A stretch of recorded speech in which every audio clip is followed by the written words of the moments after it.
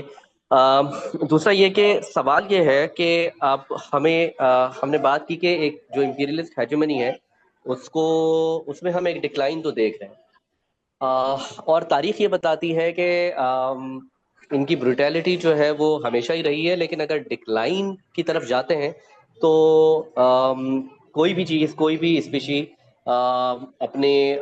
Decline کو یا اپنی ایک طرح سے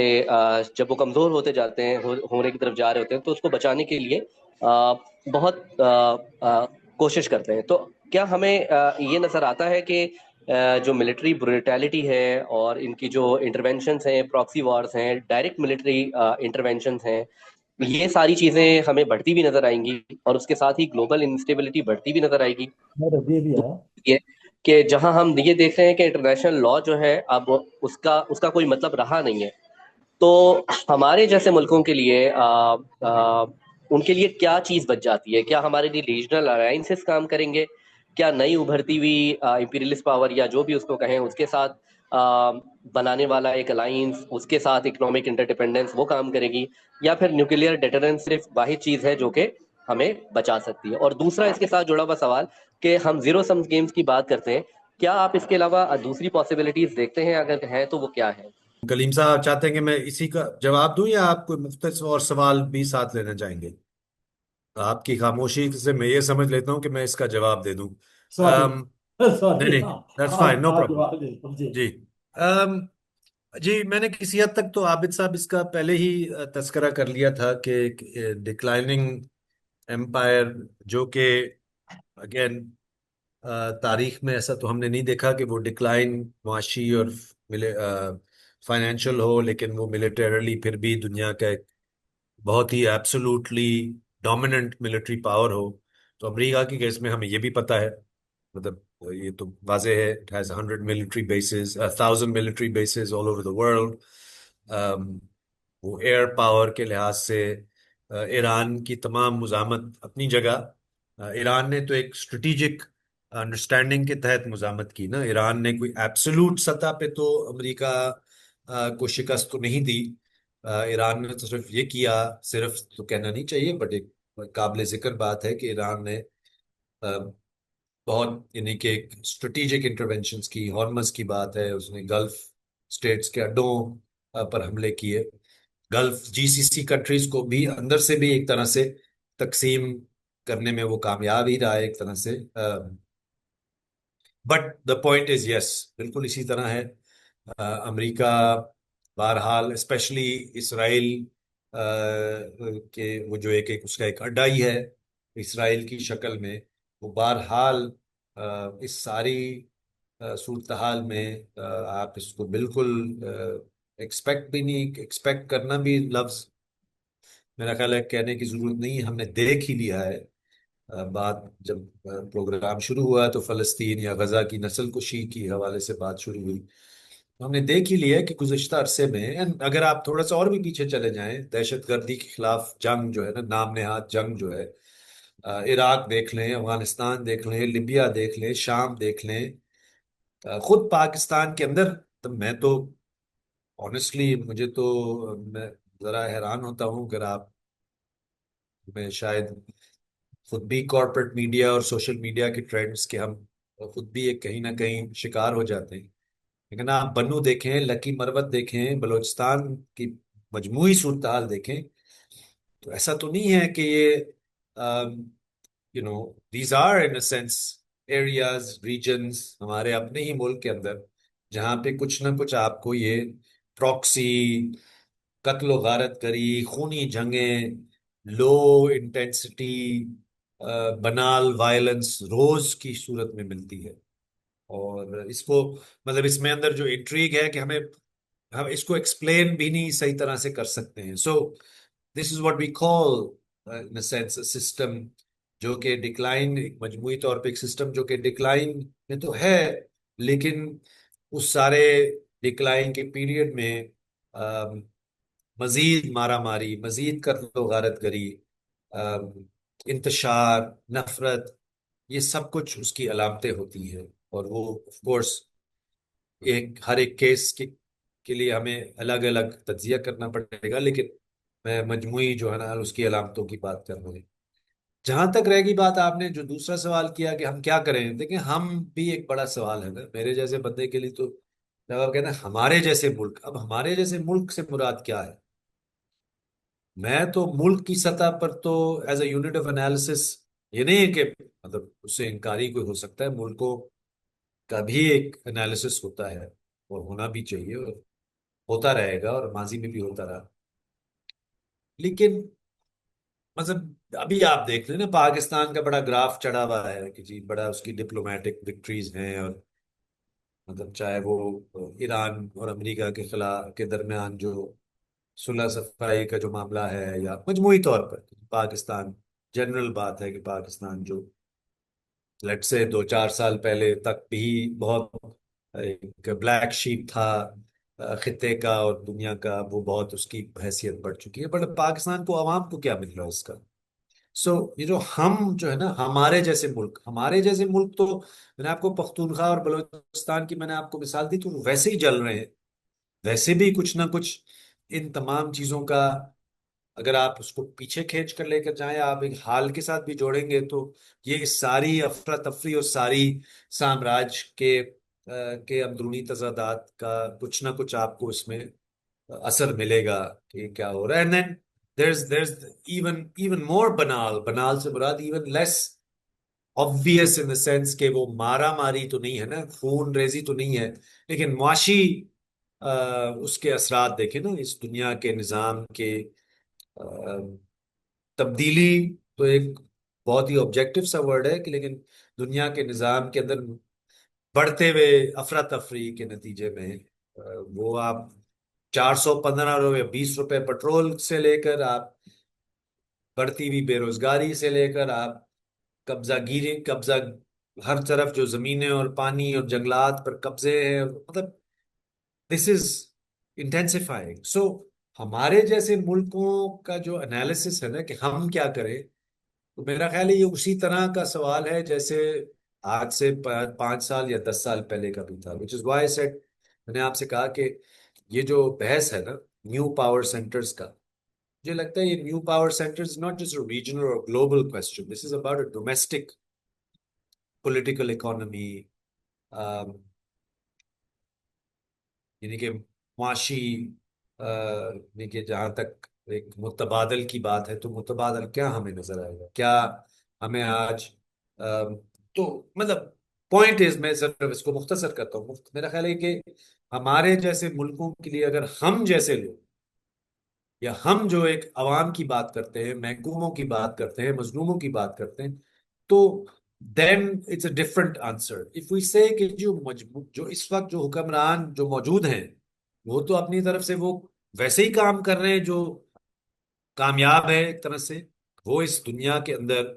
وہ امریکہ کے ساتھ بھی دوستی کر رہے ہیں، وہ اپنے آپ کو ایران کے ساتھ بھی ایٹ لیسٹ ریٹورکلی اور کسی حد تک پوزیشن کر رہے ہیں، وہ چین کے ساتھ بھی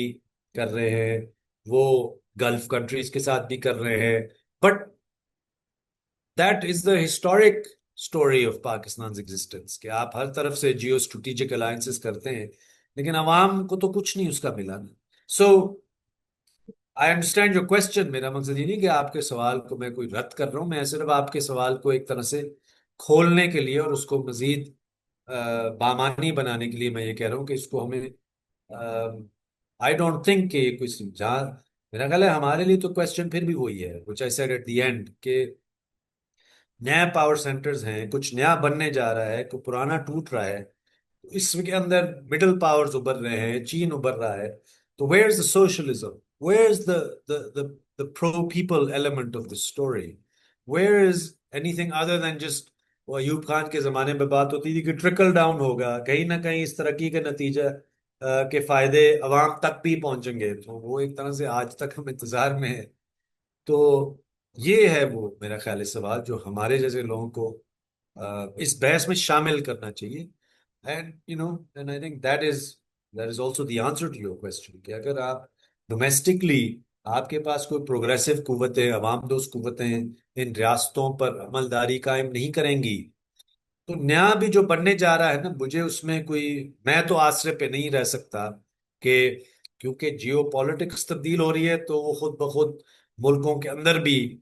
آ، لوگوں کو فائدہ ہو جائے گا۔ شکریہ۔ میرے خیال میں اور کوئی دوست، بہت اچھا موقع ہے، بہت اچھی گفتگو ہو رہی ہے، اور اب ہم، میرا خیال ہے عابد کے سوال کے نتیجے میں ہم عاصم وہاں تک پہنچ گئے ہیں جو ہمارے اپنے ملک کی صورتحال ہے۔ تو میرا خیال ہے اور سوالات ہونے چاہیے۔ آج ہم تھوڑا سا، ایک سوال اور آیا ہے۔ سمینہ، آپ اپنا سوال خود کر لیجئے پلیز۔ کریم کوشچن صاحب، ان کا سوال بڑا سمپل ہے۔ جی جی سوال، جی سوال ان کا بڑا سمپل ہے کہ اگر یہ کانفلکٹ بڑھتا ہے تو جو ان کے اگینسٹ جو رشیا اور چائنا کا جو الائنس ہے وہ کس حد تک فردر اسٹرانگ ہوگا اور فردر امپیکٹ کرے گا۔ تھینک یو ہاں، میرا خیال ہے کسی حد تک تو آپ نے دیکھ ہی لیا ہے، مطلب اس میں جو سب سے نمایاں جو آپ کو اسی مطلب بڑھنے سے پہلے کی بات یہ اب ہو چکا ہے، وہ تو آپ نے یو اے ای کا دیکھا ہے نا، اوپیک سے اس کا نکلنا، اور ایون پاکستان کے ساتھ اس کی ذرا گرمی سردی، اور $3.5 ارب کا قرضہ فوری طور پر واپس منگوانا۔ آج کل آپ کو اگر آپ نے سنا ہوگا، ہر ہر بندے تک یہ بات پہنچی جاتی ہے کہ بہت ساروں کو بھی، لیکن پرٹیکولرلی میں نے دیکھا ہے، سنا ہے کہ اہل تشیع جو پاکستانی جو ہے نا یو اے ای میں کام کر رہے ہیں، ان کے ویزے راتوں رات کینسل ہو رہے ہیں، ان اے سینس کہ دس از پنشمنٹ، کہ پاکستان کا جھکاؤ اگر کسی حد تک بھی ایران کی طرف تھا، تو وہ مطلب you a E, but any way, اگر آپ اس سے بھی اس تفصیل میں نہ بھی جائیں تو جی سی سی کے اندر یو اے ای کا ایک واضح ایک فرق نظر آتا ہے، not just you a E, properly Bahrain اور کویت بھی اس فہرست میں آپ شامل کر سکتے ہیں۔ تو سپلٹس اور تقسیم اور تضادات تو بڑھیں گے، اور نظر بھی آ رہا ہے، اور that's what we mean, I mean I think کہ ہم سب اس بات پہ تو متفق ہیں کہ جو پرانا جو تھا جی سی سی، پورا عرب شیخوں کے پر مشتمل ایک نظام، تیل اور گیس اور امریکی اڈے، وہ اب اس طرح تو نہیں قائم رہے گا۔ اس کے اندر اگر کوئی تیار بھی ہے تو بہت سارے اب اس طرح تیار نہیں رہے، لیکن does that mean, I mean just so that میں اس بات کو مزید واضح کر دوں، اس کا مطلب یہ نہیں ہے کہ سعودی عرب یا قطر یا کوئی بھی جو ملک جو یو اے ای یا بحرین اور کویت نہیں ہے، وہ کچھ پتہ نہیں بہت ہی کوئی متبادل سیاست اور معاشیات کی طرف جا رہے ہیں، وہ اسرائیل سے جنگ لڑیں گے، وہ امریکہ سے بالکل اپنا ناتا توڑ دیں گے، ایسی بات بھی نہیں ہے۔ تو I think you will see layers of contradictions, it's like saying Pakistan, مطلب کہ پاکستان کی آپ اگر مثال لے لیں، پاکستان کی تاریخی طور پہ ایران کے ساتھ کم از کم پوسٹ شاہ ایران، اسلامی جمہوریہ ایران، اس کا کبھی بھی کوئی بہت زیادہ قریبی تعلق نہیں رہا، بلکہ دلی کا، انڈیا کا ہمیشہ زیادہ ہی ایک ایران کے ساتھ رہا ہے نسبت پاکستان۔ کیا ہمیں پچھلے جو 2-4 مہینوں میں جو کچھ ہوا، 2-4 مہینے، 2 مہینوں میں جو کچھ ہوا ہے، کیا ہمیں یہ پوری تاریخ بدلتی بھی نظر آتی ہے؟ Let me just give you an example. There are literally tens of thousands of Iranian students, artists who go to India every year as students, as artists، یعنی کہ کلچرل تعلق بھی ایران اور انڈیا کا پاکستان اور ایران سے زیادہ ہے۔ یہ سٹرکچرز جو میں نے آپ سے پہلے بھی کہا نا، کہ جو سٹرکچرل تعلقات ہوتے ہیں تاریخ میں، یہ کوئی 1 یا 2 واقعات کی بنیاد پہ تبدیل نہیں ہو جاتے۔ کچھ ظاہر ہے پرانی چیزیں ٹوٹ رہی ہیں، کمزور پڑ رہی ہیں، جہاں تک روس، چین، ایران کا ایکسس کی بات ہے، اس میں اگر آپ کو اندازہ ہے تو یعنی کہ روس سے جرمنی بھی بہت گیس لینے لگ گیا تھا، یعنی کہ باوجود اس کے کہ یوکرین کی جنگ کے، یعنی کہ the assumption that we have کہ یہ ایک، یعنی کہ جس کو کہتے ہیں انسولر بلاکس آف پاور ہیں، اور وہ کسی اور بلاک آف پاور کے ساتھ بالکل متضاد ہیں۔ میرا خیال ہے کہ اس چیز میں ایک چیز جو ہماری رہ جاتی ہے، جو ہم اکثر اوقات بحث میں شامل نہیں کرتے، وہ ایکچولی سرمایہ کا منطق ہے. سرمایہ کا منطق جو ہے نا جیو پالیٹکس کا اور قوم پرستی کے نعروں سے ذرا ہٹ کر ہوتا ہے. It doesn't correspond to what formal political rhetoric always insists. تو which by the way امریکہ اور چین اس کی سب سے بڑی مثالیں ہیں کہ آج بھی دنیا کے سب سے بڑے ٹریڈنگ پارٹنرز تو امریکہ اور چین ہیں،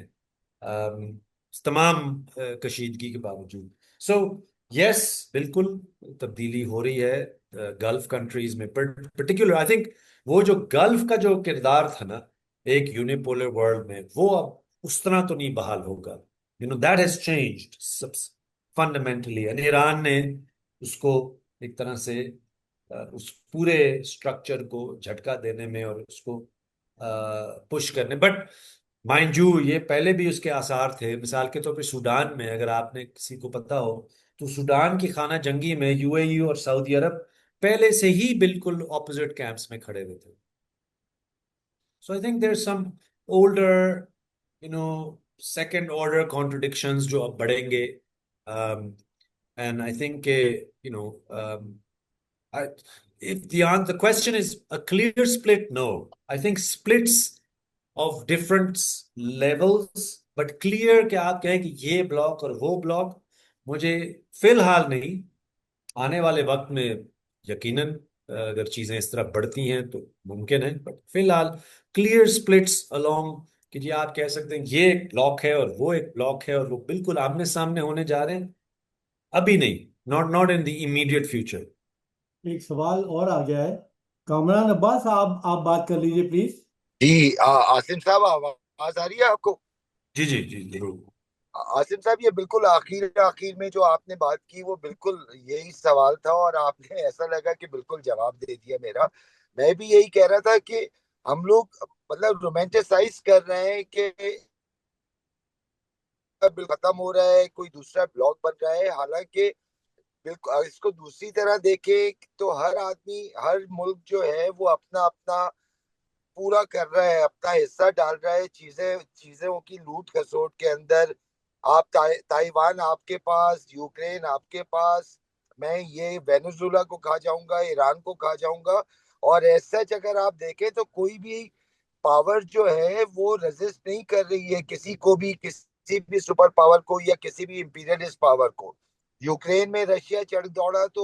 امریکہ نے کیا کر لیا؟ ہلکا پھلکا کرتے ہیں پیچھے سے. یا ایران کے اوپر اگر آ گیا تو چائنا رشیا نے کیا کر دیا، یا تائیوان میں کوئی کچھ کر لے گا، جس انداز میں ہی کر لے گا تو کیا کر لے گا. تو میرے خیال میں ہم بہت زیادہ رومانٹیسائز کرنا شروع کر دیتے ہیں.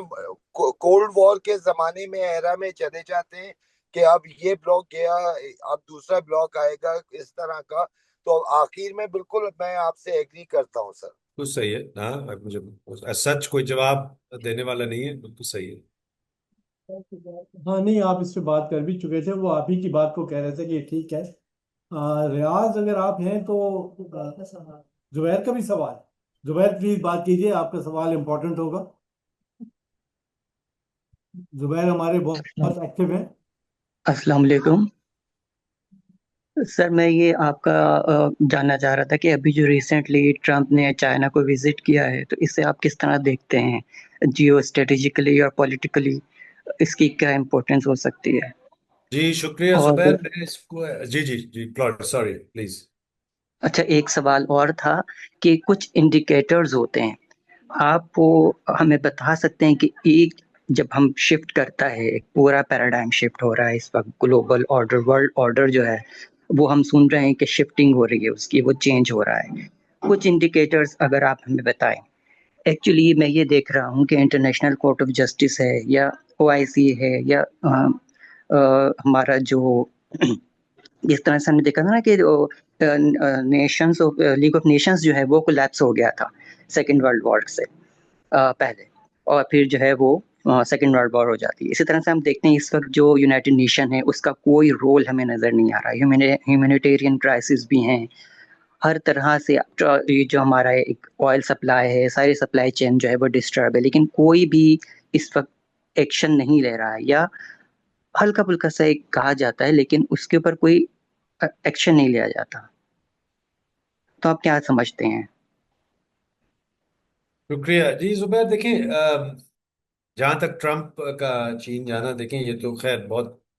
پہلے سے طے تھا، اور میرے خیال یہی تو ایک کمپلیکسٹی ظاہر کرتی ہے عالمی سیاست، یا ایون بلکہ اس سے بھی زیادہ معاشیات کا، کہ یہ دونوں ملک ہوں یا بظاہر ایون جو بڑے بڑے میں آپ چین اور ہندوستان کی بھی ایک ویسے ہی میرے ذہن میں آ رہا ہے. چین اور ہندوستان کے بارے میں بھی کہا جاتا ہے نا کہ دشمن ہیں، اور بالکل ان کے متضاد مفادات ہیں، اور یہ بالکل جیو پولیٹیکل الائنمنٹس میں بالکل ایک اپوزٹ کیمپس میں ہوتے. بٹ چین اور ہندوستان کی اگر آپ تجارت کے فگرز دیکھیں گے ٹھوس،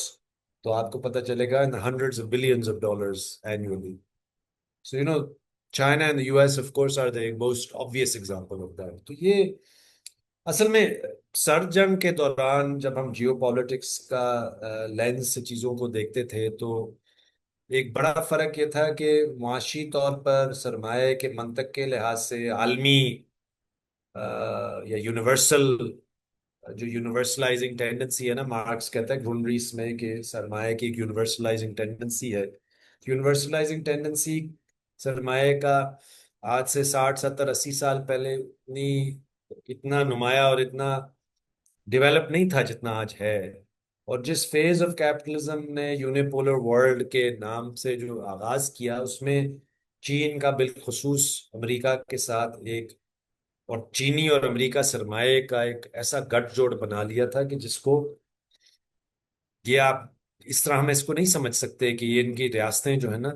یہ اس کو ختم کرنا چاہیں گی یا بالکل ایک دوسرے کے آمنے سامنے ہونا چاہیں گی. ہاں آف کورس سرمایہ اور سرمایہ داری کی تاریخ میں مشترکہ مفادات ایک طرف، لیکن ریاستوں کا پھر بھی آپس میں لڑنا، اور لینن کا مشہور تھا اینٹی امپیریلسٹ رائولریز کا ہونا. تو یہ مطلب میرا مقصد ہے کہ ہمیں ساری یہ عوامل کو ساتھ لے کر چلنا ہوتا ہے، ساری چیزوں کو سوچنا ہوتا ہے. And I think that often ہم اس چیز کو بحث میں نہیں لاتے کہ چین اور امریکہ کے معاشی تعلقات، اور جو آپ سپلائی چینز کی بتائیں نا، supply chains, global supply chains کا جو پورا تصور ہے، جو پورا اگر آپ اس کی مادیات دیکھیں گے تو آپ کو پتہ چلے گا کہ اب دنیا کی، مثلا ہمیں ایک زمانے میں سوچتے تھے نا کہ ہمارا ایک تصور تھا کہ فیکٹری ہوتی ہے، مزدور ہوتا ہے، سرمایہ دار ہوتا ہے، وہ خام مال لاتا ہے، وہ وہاں پہ مزدور کام کرتا ہے، وہ سرپلس پروڈیوس کرتا ہے، اس سے سرپلس ویلیو ایکسٹریکٹ کیا جاتا ہے. اب تو دنیا کے بہت ساری پروڈکشن کے جو پروسیسز ہیں وہ they take place in multiple geographical locations. یعنی کہ ایک چیز کو بنانے میں بھی آپ 4 4 6 6 ملکوں میں آپ، اور مختلف کمپنیوں اور مختلف یعنی کہ کیپٹلز یعنی سرمایہ دار جو ہے نا، اس میں ایک طرح سے انوالوڈ ہیں. Again just to give you another example,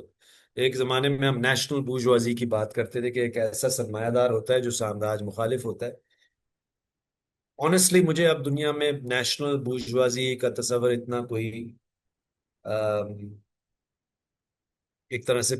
operative نظر نہیں آتا. I think most capital is globalised, is multi national. تو چین اور امریکہ اور ٹرمپ کا جانا، اور اگر آپ نے سنا ہوگا نا، ٹرمپ نے 2 3 بیان بھی دیے کہ ہم نے بہت زبردست تجارتی معاہدے کیے. نہیں، ٹرمپ جیسے بیسکلی ایک خود کی بھی اگر آپ اس کی تاریخ دیکھیں گے، وہ ایک پراپرٹی ڈیلر ہے، وہ ایک سرمایہ دار ہے، وہ روس میں بھی اس کا کاروبار ہے، دنیا بھر میں اس کا کاروبار ہے. وہ تمام ملکوں، اور جو right wing anti immigrant nationalism کی پچ پہ وہ جب پالیٹکس کھیلتا ہے، وہ سب کچھ اس کے اپنے معاشیات، اپنے کاروبار میں اس کے بالکل برعکس آپ کو نظر آئے گا. سو I think that's how I think about this question, and I think that's why I'm saying کہ یہ بحثیں ہمیں اس زاویے سے کرنی چاہیے. یہ نہیں کہ کشیدگی نہیں ہے، نئے پاور سینٹرز نہیں ہیں، جیو پالیٹکس میٹر نہیں کرتا، یہ جنگیں نہیں ہو رہی، یہ تضادات نہیں ابھر رہے، سب کچھ ہو رہا ہے. بٹ جو چیزیں ہم زیر بحث نہیں لاتے، جب ہم ان چیزوں کا پر بحث کرتے ہیں، تو ان کو بھی ہم شامل کریں تاکہ ہمیں تمام یعنی کہ باریک بینی سے ہم سب چیزوں کو دیکھ سکیں. And generally I would say کہ